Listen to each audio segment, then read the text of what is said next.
Date है आज 30 मई 2022। ये सब टॉपिक कंप्लीट करेंगे इस क्लास में। फर्स्ट टॉपिक है फर्स्ट मूवर्स कोलिशन। ये प्रीलिम्स और जीएस पेपर 3 मेंस के लिए इंपॉर्टेंट है। तीन बात हमें इसमें जाननी है। इंडिया इसका पार्ट है या नहीं है, ये इनिशिएटिव किसने चलाया है, इसका एम यानी कि लक्ष्य या टारगेट क्या है। पहली बात, इंडिया ने इसको रिसेंटली ज्वाइन किया है, इंडिया इसका पार्ट है। पहली बात कंप्लीट। किसने बनाया है, global public private partnership initiative है ये, यानी कि इसमें गवर्नमेंट और इंटरनेशनल एनजीओ वगैरह या किसी कंट्री से एकेडमी, इंस्टीट्यूट, सेंटर या कॉलेज वगैरह एकेडमी, ये सब पार्टिसिपेट इसमें करते हैं। तो अगर स्टेटमेंट में आए कि ये एक फर्स्ट मूवर कोलिशन एक इंटर गवर्नमेंटल ऑर्गेनाइजेशन है तो गलत हो जाएगा। इंटर गवर्नमेंटल का मतलब उसमें सिर्फ गवर्नमेंट पार्टिसिपेट करती हैं इंटरनेशनली, यानी कि इंडिया की गवर्नमेंट, यूएसए की या किसी और देश की, ऐसे पार्टिसिपेट करेंगी गवर्नमेंट तो इंटर गवर्नमेंटल ऑर्गेनाइजेशन बोलते हैं। तो ये एक global public private partnership initiative है जिसका नाम रखा है फर्स्ट मूवर्स कोलिशन। ये इनिशिएटिव किसने लॉन्च की है, ये लॉन्च की है यूएसए के जो प्रेसिडेंट है जो बिडेन, उसने लॉन्च की थी, और वर्ल्ड इकोनॉमिक फोरम, इन दोनों ने मिलकर लॉन्च किया है। यानी कि यूएसए के प्रेसिडेंट हैं जो बिडेन, उन्होंने, और वर्ल्ड इकोनॉमिक फोरम। ये वर्ल्ड इकोनॉमिक फोरम क्या है, वर्ल्ड इकोनॉमिक फोरम है एक इंटरनेशनल एनजीओ। एनजीओ आप जानते हो, नॉन गवर्नमेंटल ऑर्गेनाइजेशन, गैर सरकारी संस्था। तो ये इंटरनेशनल एनजीओ है वर्ल्ड इकोनॉमिक फोरम, और इसका हेडक्वार्टर स्विट्जरलैंड में है। वर्ल्ड इकोनॉमिक फोरम ने और यूएस के प्रेसिडेंट ने, दोनों ने मिलकर इस इनिशिएटिव को लॉन्च किया था कॉप 26 पे। कॉप 26 क्या है, देखो ये याद रखना भाई साहब, बहुत बार यूपीएससी ने प्रीलिम्स में बहुत बार, जो ये यूएनएफसीसीसी, लगभग हर साल इससे रिलेटेड एक ना एक क्वेश्चन जरूर आता है, एक से दो क्वेश्चन पूछे जाते हैं। यूएनएफसीसी क्या है, इसके बारे में स्पेशल लेक्चर बना हुआ है, इन्वायरमेंट की प्लेलिस्ट में जाके आप देख सकते हो। United nation framework convention on climate change, ये 1992 में अर्थ समिट हुआ था, वहाँ से निकल के आया था एक डॉक्यूमेंट। इसको एक ऑर्गेनाइजेशन बोल सकते हो, हर साल इसकी मीटिंग होती है जिसको बोलते हैं COP, कॉन्फ्रेंस ऑफ पार्टी। तो इस साल जो मीटिंग हुई थी, पिछले साल मतलब 2021 में, दिसंबर और नवंबर के टाइम में, नवंबर दिसंबर टाइम में हुई थी ये मीटिंग, या अक्टूबर नवंबर टाइम में मीटिंग हुई थी। इसके बारे में अलग से हमने लेक्चर में पढ़ा हुआ है कॉप 26 के बारे में। तो जब ये 26वीं मीटिंग हुई थी कॉप 26, वहाँ पे ये लॉन्च किया गया था फर्स्ट मूवर कोलिशन। तो ये याद रखना, मोस्ट इंपॉर्टेंट टॉपिक है ये। इस बार नहीं तो अगली बार ये पूछा जाएगा जरूर, या पूछा जा सकता है, 99% चांस है इसके। और ये कोलिशन का काम क्या है, कोलिशन का काम है, कोलिशन का मतलब एक तरह से गठबंधन ही होता है, ग्रुप मान लो। इसका काम ये है कि जो हैवी इंडस्ट्रीज़ हैं या लॉन्ग डिस्टेंस ट्रांसपोर्ट सेक्टर है, उसको डीकार्बोनाइज करना है।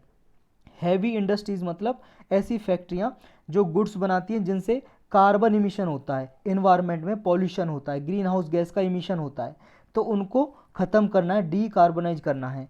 और जो लॉन्ग डिस्टेंस ट्रांसपोर्ट सेक्टर है, जैसे मान लो बड़ी बड़ी गाड़ियाँ होती हैं जिनसे ट्रांसपोर्टेशन सिस्टम के लिए यूज किया जाता है, जैसे लारी हो गया, ट्रक हो गया, इनसे कार्बन इमिशन बहुत ज़्यादा होता है। तो ये लॉन्ग डिस्टेंस के ट्रांसपोर्ट सेक्टर और ये हैवी इंडस्ट्री, इनकी वजह से ग्लोबल इमिशन 30% तक होता है, तो इसको रिड्यूस करना है कार्बन इमिशन को, मेन टारगेट इसका यही है। नेक्स्ट टॉपिक है world economic forums alliance of CEO climate action leaders India. World economic forum क्या है, ऊपर हमने डिस्कस कर ही लिया है। वर्ल्ड इकोनॉमिक फोरम ने ही ये लॉन्च किया, अनाउंस किया, new alliance of CEO climate action leaders India, India के लिए लॉन्च किया है। ये वर्ल्ड इकोनॉमिक फोरम का ही एक अलायंस है CEO क्लाइमेट एक्शन लीडर के नाम से, उसी के अंदर इंडिया के लिए ये लॉन्च किया है। काम क्या है इसका, काम ये इसका यही है, जैसे फर्स्ट मूवर कॉल्यूशन हमने ऊपर पढ़ा, उसका काम क्या है, कॉल्यूशन है एक, क्या काम है उसका, डीकार्बोनाइज करना इंडस्ट्रीज को, और इसका काम भी यही है, डीकार्बोनाइजेशन करना किसी कंट्री को। और ये इंडिया के लिए लॉन्च किया है, तो इंडिया को डीकार्बोनाइज करना, यानी कि इंडिया में जो कार्बन इमिशन हो रहा है उसको रिड्यूस करना, एलिमिनेट करना, इसका काम है। और इंडिया का जो नेट जीरो की जर्नी है, नेट जीरो इमिशन का टारगेट रखा है 2070 तक, इंडिया ने 2070 तक हमें नेट जीरो न्यूट्रलिटी लेके आनी है, नेट जीरो इमिशन करना है हमें। नेट जीरो का मतलब है कि जितना हम कार्बन इमिशन करते हैं उतना हम एब्जॉर्ब भी कर लें, ज़्यादा से ज़्यादा पेड़ लगा के या स्मोक टावर लगा के या कोई और टेक्नोलॉजी इंस्टॉल करके, जिसकी वजह से कार्बन इमिशन रोका जा सके और ग्रीन हाउस गैस का इमिशन रोका जा सके। यानी कि इतना जितना हम इमिशन कर रहे हैं उतना हम एब्जॉर्ब कर सकें। नेट जीरो का मतलब ये है। नेट जीरो का मतलब बिल्कुल भी ये नहीं है कि बिल्कुल जीरो कार्बन इमिशन हो, फिर तो सारी फैक्ट्रियाँ बंद हो जाएंगी भाई साहब। आपके लिए ये इतने सारे प्रोडक्ट मैन्युफैक्चर किए जाते हैं जिनका आप डेली लाइफ में यूज करते हो, फिर उनका यूज कैसे करोगे। तो नेट जीरो का मतलब जितना इमिशन हो रहा है उतना एब्जॉर्ब करना है। तो इसके साथ ये टारगेट रखा है कि इंडिया को डीकार्बोनाइज करना और नेट जीरो की जर्नी के साथ ये डीकार्बोनाइज करना है। वर्ल्ड इकोनॉमिक फोरम का क्लाइमेट एक्शन प्लेटफॉर्म है, उसी का पार्ट है जो इंडिया के लिए लॉन्च किया है, और इसका एम टारगेट लक्ष्य यही है, इंडिया का जो क्लाइमेट एक्शन और डीकार्बोनाइजेशन एफर्ट है उसको फास्ट ट्रैक करना है और जल्दी से हासिल करना है। पार्टिसिपेंट कौन कौन है इसमें? वर्ल्ड इकोनॉमिक फोरम के साथ साथ इसमें देखो एक कीरने नाम की ऑर्गेनाइजेशन और ऑब्जर्वेशन रिसर्च फाउंडेशन, ये दोनों इसमें पार्टिसिपेट कर रहे हैं। और इंडिया के लीडिंग बिजनेसेस हैं, बिजनेसेस मतलब लीडिंग कंपनीज हैं, वो पार्टिसिपेट कर रही हैं इसमें। नेक्स्ट टॉपिक है पीपल्स बायोडाइवर्सिटी रजिस्टर, प्रीलिम्स और जीएस पेपर 3 इन्वायरमेंट के लिए इंपॉर्टेंट है। ये पीपल्स बायोडाइवर्सिटी रजिस्टर ये समझ लो एक सर्वे है, सर्वे। अभी Kolkata first major metropolitan city बन गया है जिसने ये रजिस्टर तैयार किया है। कोलकाता ने पहला ये फर्स्ट मेजर मेट्रोपॉलिटन सिटी बन गया है जिसने ये पब्लिक बायोडाइवर्सिटी रजिस्टर तैयार किया है। और इसमें क्या किया जाता है, जैसे देखो कोलकाता के आसपास जो भी लैंडस्केप है, वहाँ पे डेमोग्राफी है, विलेज एरियाज़ में, ये उसका सारा डेटा तैयार करेगा इन्फॉर्मेशन कि यहाँ पे कौन सा पेड़ उगता है, कौन कौन सी डाइवर्सिटी है, क्या होता है यहाँ पे, लैंडस्केप कैसी है, डेमोग्राफी क्या है, सबकी इन्फॉर्मेशन इस रजिस्टर में तैयार किया जाएगा। इसकी ज़रूरत क्या है, देखो ये याद रखना है आपको कि जो बायोलॉजिकल डाइवर्सिटी एक्ट 2002 का है, 2002 का एक एक्ट बनाया हुआ है पार्लियामेंट ने, इसमें बायोडाइवर्सिटी को प्रमोट करना है, इंकरेज करना, कंजर्व करना है, मेन टारगेट इसका ये है। और इसके थ्रू, इस एक्ट के थ्रू ये मैंडेटरी है। मैंडेटरी का मतलब कंपलसरी या अनिवार्य बोलते हैं हिंदी में, कि कंपलसरी है कि हर एक लोकल सेल्फ गवर्निंग इंस्टीट्यूशन है रूरल या अर्बन एरियाज़ में, जैसे म्यूनसिपाल्टी है, म्यूनसिपल कॉरपोरेशन है अर्बन एरियाज़ में, शहरी क्षेत्र में, और रूरल ग्रामीण क्षेत्र में जैसे पंचायती राज इंस्टीट्यूशन है, इनको ये मैंडेटरी है, कंपलसरी है कि बायोडाइवर्सिटी मैनेजमेंट कमेटी बनानी है, एक बायोडाइवर्सिटी मैनेजमेंट कमेटी। और ये कमेटी क्या करेगी, ये कमेटी तैयार करती है public people biodiversity register, people biodiversity register, local people से कंसल्ट करके। तो ये चीज़ बस इसमें याद रखनी है। नेक्स्ट टॉपिक है world economic forum travel and tourism development index. World economic forum के बारे में हम ऊपर डिस्कस कर चुके हैं, एक इंटरनेशनल एनजीओ है, नॉन गवर्नमेंटल ऑर्गेनाइजेशन। इसकी ये रिपोर्ट आती है travel and tourism development index, जो अभी रिलीज की है वर्ल्ड इकोनॉमिक फोरम ने। इस इंडेक्स में देखो लास्ट 15 ईयर से ये बाई एनियली पब्लिश की जा रही है। बाई एनियली का मतलब वंस इन ए 2 ईयर, 2 साल में एक बार ये पब्लिश की जाती है, जारी की जाती है।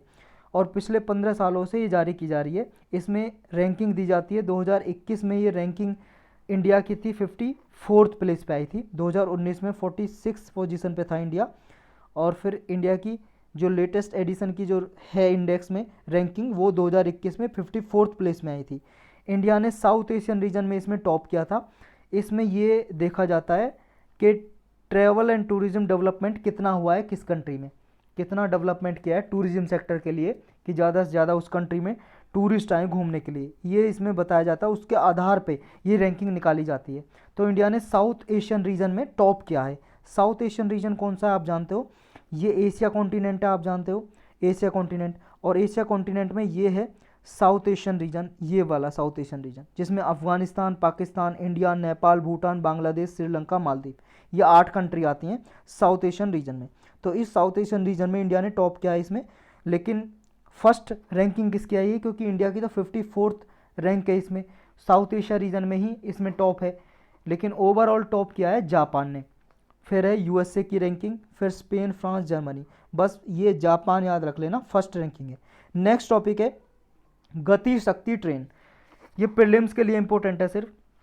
गति शक्ति ट्रेन एक ट्रेन जैसा नाम से पता चल रहा है, ये एक ट्रेन है, रेल है।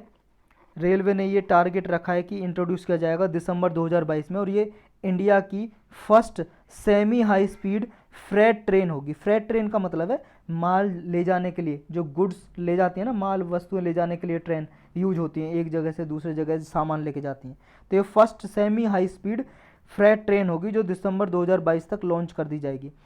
वंदे भारत प्लेटफॉर्म बेस्ड पे ही इसको बनाया जा रहा है और इसमें 16 कोच होंगे। कोच का मतलब डिब्बा, ट्रेन के जो डिब्बे होते हैं 16 कोच होंगे इसमें गति शक्ति ट्रेन में, और ये 160 किलोमीटर पर आवर स्पीड की रफ्तार में चलेगी।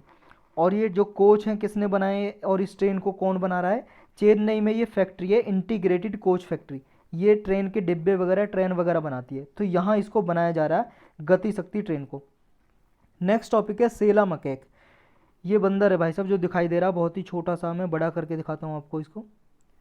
ये देखो ये वाला, ये नई प्रजाति मिली है मकैक की, इसका नाम रखा है सेला मकैक। फिर छोटा करके वहीं रख देते हैं इसको।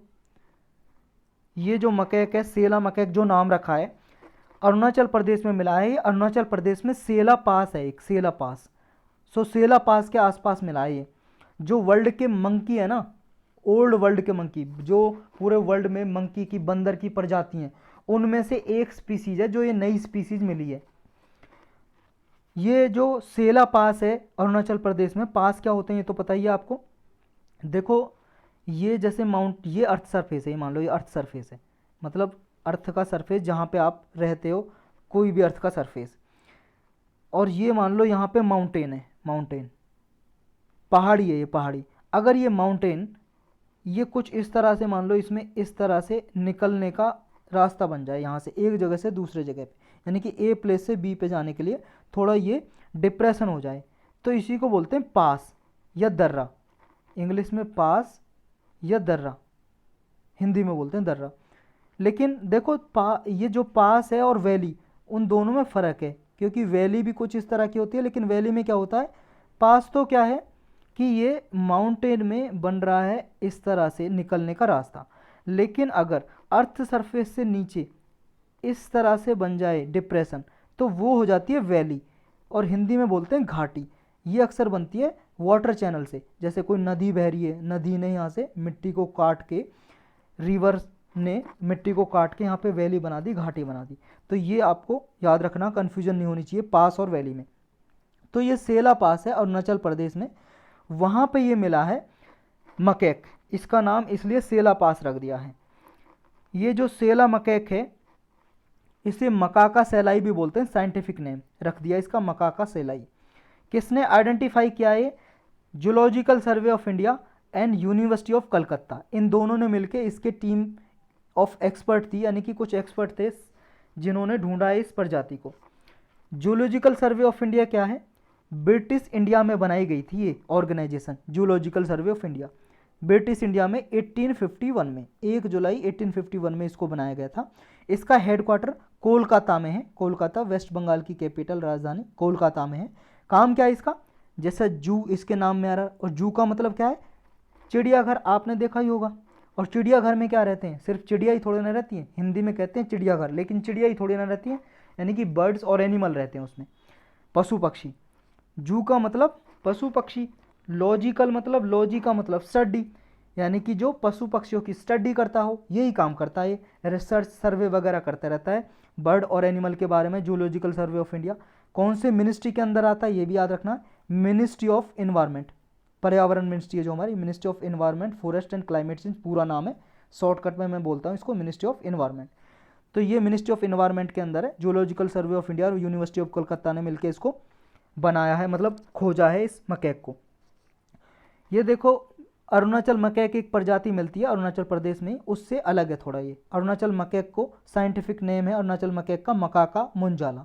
ये सेला पास के पास ही तवांग डिस्ट्रिक्ट है, वहाँ पे पाया जाता है अरुणाचल मकैक भी, उससे ये अलग है। और ये पास के आसपास है, जैसे सेला पास है, ये एक जगह एक साइड में रहता है सेला मकैक और दूसरे साइड में रहता है ये अरुणाचल मकैक। सेला देखो दिरांग और तवांग टाउन है अरुणाचल प्रदेश का, उनके बीच में ये सेला सिचुएटेड है, लोकेटेड है। सेला मकैक देखो, ये इसकी जो टेल है, टेल का मतलब पूंछ, सेला मकैक की जो पूंछ है इस बंदर की, वो तिब्बतन मकैक से थोड़ी लंबी है, लॉन्गर है, असमीज मकैक से भी लंबी है, अरुणाचल मकैक से भी, वाइट चिक्ड मकैक से भी, लेकिन जो बोनट मकैक और टॉक मकैक है उनसे छोटी है। ये इतना आपको याद रखने की जरूरत नहीं है, इसकी पूंछ के बारे में कोई नहीं पूछ रहा, जनरली याद रखने हैं कि वहाँ पे जो अरुणाचल मकैक, असमीज और तिब्बतन मकैक है उनसे थोड़ी लंबी इसकी पूंछ है।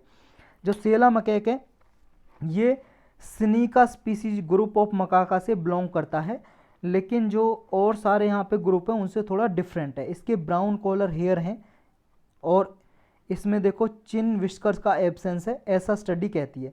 इतना डिटेल वैसे आपको जानने की जरूरत नहीं है। नेक्स्ट टॉपिक है national facility for gene function in health and disease. ये समझ लो एक सेंटर है, ये जैसे इंस्टीट्यूशन होता है, कॉलेज होता है, ऐसे एक सेंटर है जो जीन के बारे में स्टडी करेगा। किसके जीन? हेल्थ और डिसीज़ को आइडेंटिफाई करने के लिए एनिमल वगैरह के डिसीज़, मतलब एनिमल में जो डिसीज़ होती है उनकी डिसीज़ के बारे में स्टडी करेगा। ये प्रीलिम्स के लिए इंपॉर्टेंट है मेनली, और मेंस के लिए भी जीएस पेपर 2 में हेल्थ से related. National facility for gene function in health and disease, ये सेंटर कहाँ पे बनाया गया है? पुणे में बनाया गया है। ये पुणे में मिनिस्ट्री ऑफ एजुकेशन है, जो अभी एजुकेशन मिनिस्टर है धर्मेंद्र प्रधान जी, उन्होंने इसको इनॉग्रेट किया है, उद्घाटन किया है इसका। पुणे में एक इंस्टीट्यूट बना हुआ आईसर नाम का। ये आईसर इंस्टीट्यूट है, ऐसे हमारे इंडिया में 7 इंस्टीट्यूट हैं। Indian institute of science education and research, ये 7 इंस्टीट्यूट हैं जो रिसर्च वगैरह को प्रमोट करते हैं। इनमें 12वीं क्लास के बाद आप एडमिशन ले सकते हो ग्रेजुएशन में, जैसे आईआईटी वगैरह में लेते हो ऐसे ही इसमें हो जाता है, या तो आईआईटी के लिए जो एग्ज़ाम होता है इंट्रेंस एग्ज़ाम उसके थ्रू, या फिर इसका अलग से एंट्रेंस टेस्ट होता है हर एक कॉलेज का। 7 जो इंस्टीट्यूट हैं उनके थ्रू एडमिशन लिया जा सकता है अगर किसी का रिसर्च में जाने का मकसद है, एम है। तो आईसर जो इंस्टीट्यूट बना हुआ है पुणे में, उसी के अंदर ये सेंटर बनाया है हेल्थ एंड डिसीज़ के रिसर्च के लिए, ये उसी के अंदर खोला गया है। इसको सपोर्ट कौन कौन कर रहा है? डिपार्टमेंट ऑफ बायोटेक्नोलॉजी वो सपोर्ट कर रहा है, और आईसर पुणे, दोनों इसने मिलकर इसको बनाया है। डिपार्टमेंट ऑफ बायोटेक्नोलॉजी है जो ministry of science and technology के अंदर आता है। ये एनिमल में जितनी भी डिसीज़ वगैरह होती हैं, कैंसर से लेके डायबिटीज़ से लेके, तब सबकी रिसर्च की जाएगी। और इसमें रेट, माइस, रेबिट पे रिसर्च की जाएगी, यहाँ पे रखे गए हैं ये। ज़रूरत क्यों है इसकी रिसर्च करने की? क्योंकि बहुत ज़्यादा जूनोटिक डिसीज़ बढ़ रही हैं, ह्यूमन हेल्थ को प्रभावित कर रही हैं। जूनोटिक डिसीज़ का मतलब ऐसी डिसीज़ बीमारी जो एनिमल से ह्यूमन में आती हैं। जैसे कोरोना वायरस का ऐसा लगाया जा रहा है कि ये एनिमल से आई है, लेकिन अभी तक कंफर्म नहीं हुआ है। तो ऐसी डिसीज़ के बारे में रिसर्च की जाएगी, ताकि उनके बारे में रिसर्च करके जो भी उनका जीन रेस्पॉन्सिबल है उसके बारे में रिसर्च की जा सके, और अगर वो जीन पाता है तो उसको रिसर्च करके उसको रिप्लेस किया जा सके एक्सटर्नल आर्टिफिशियल जीन से। और ऐसा करने की एक टेक्नोलॉजी है स्टडी, क्रिस्पर टेक्नोलॉजी है, Cas9 टेक्नोलॉजी। ये जैसे ह्यूमन बॉडी में किसी एनिमल में जीन होता है, जीन को ये बदल देता है, एक तरह से सीजर का काम करता है। Cas9 एक प्रोटीन है, ये समझ लो जीन है एक। सीजर मतलब कैंची जो होती है, जैसे कपड़े को कैंची से काटा जाता है, ऐसे ही जीन को बॉडी में डीएनए जीन को काट के रिप्लेस कर देता है Cas9 प्रोटीन। तो ये टेक्नोलॉजी के बारे में, ये क्रिस्पर टेक्नोलॉजी है जिसमें Cas9 एक जीन है जो सीजर का काम करता है, जो जीन को एडिट कर सकता है, चेंज कर सकता है। इसके बारे में यूपीएससी कई बार क्वेश्चन पूछ चुकी है, क्रिस्पर टेक्नोलॉजी से, Cas9 सिस्टम से। नेक्स्ट टॉपिक है कम्युनिटी फॉरेस्ट रिसोर्स राइट्स। ये प्रीलिम्स और जीएस पेपर 3 इन्वायरमेंट के लिए इंपॉर्टेंट है। छत्तीसगढ़ सेकेंड स्टेट बन गया जिसने कम्युनिटी फॉरेस्ट रिसोर्स राइट दिए हैं किसी विलेज में। एक नेशनल पार्क बना हुआ है छत्तीसगढ़ में, याद रखना है, कांगेर घाटी नेशनल पार्क। इसके अंदर कुछ यहाँ पे ट्राइब रहती हैं जो जंगलों में आदिवासी लोग रहते हैं, ट्राइबल्स, उनको ये अधिकार दिए हैं कम्युनिटी फॉरेस्ट राइट। यहाँ पे गुड़िया पड़ार नाम की जगह है कांगेर घाटी नेशनल पार्क में, और ये कांगेर घाटी नेशनल पार्क छत्तीसगढ़ की बस्तार डिस्ट्रिक्ट में। यहाँ पे कम्युनिटी राइट दिए हैं ताकि वो फॉरेस्ट को यूज कर सकें, क्योंकि ट्रेडिशनली देखो वो फॉरेस्ट में ही रह रहे हैं, तो फॉरेस्ट को वो यूज करेंगे। अगर उनको निकाला जाएगा भाई साहब, उनके तो लाइवलीहुड है उनको दिक्कत होगी, तो इसलिए उनको कम्युनिटी फॉरेस्ट राइट दिए हैं।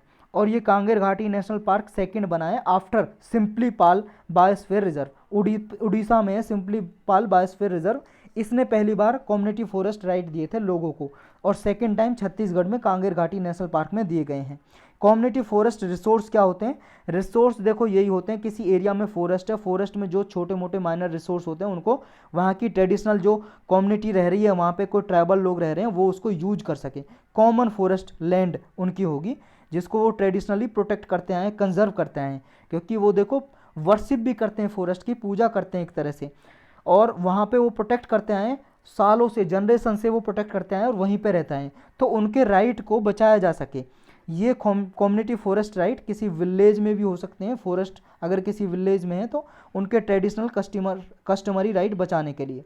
और ये कौन से एक्ट के द्वारा बचाए जाते हैं? ये है फॉरेस्ट राइट एक्ट। ये बहुत बार, लगभग ये समझ लो हर साल यूपीएससी पूछती है इससे क्वेश्चन, इससे रिलेटेड।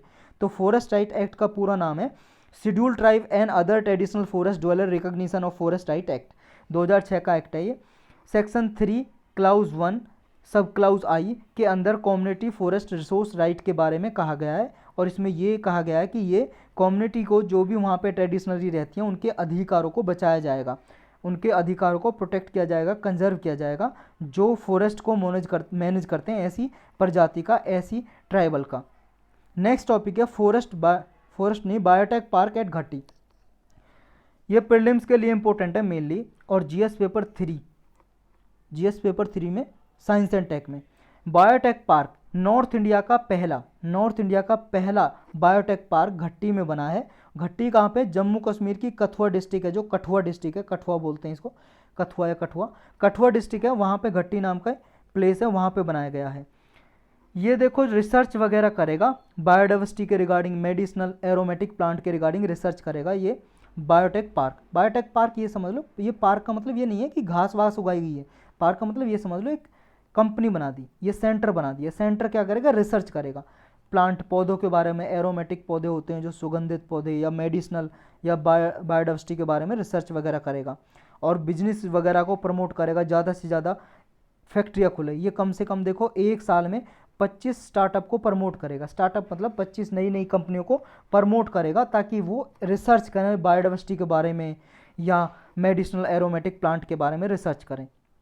जम्मू में देखो ये बायोटेक पार्क है, कठुआ की घट्टी डिस्ट्रिक्ट में एक तरफ, और एक कश्मीर में हंडवारा में दूसरा प्लेस यहाँ पे। और ये biotechnology, department of biotechnology, ministry of science and technology के अंदर वो इसको फंड देती है, पैसा देती है इसको प्रमोट करने के लिए। और जम्मू कश्मीर का एक science and technology innovation council है, ये 2019 में इन्होंने स्टार्ट किया था, और ये दोनों मिलके गवर्नमेंट ऑफ इंडिया का डिपार्टमेंट ऑफ बायोटेक्नोलॉजी जो ministry of science and technology के अंदर है, और जम्मू कश्मीर का science and technology innovation council, दोनों मिलके इसको फंड करते हैं, मतलब पैसा देते हैं ताकि रिसर्च की जा सके। और इम्प्लीमेंट कौन करता है, लागू कौन करता है इसको?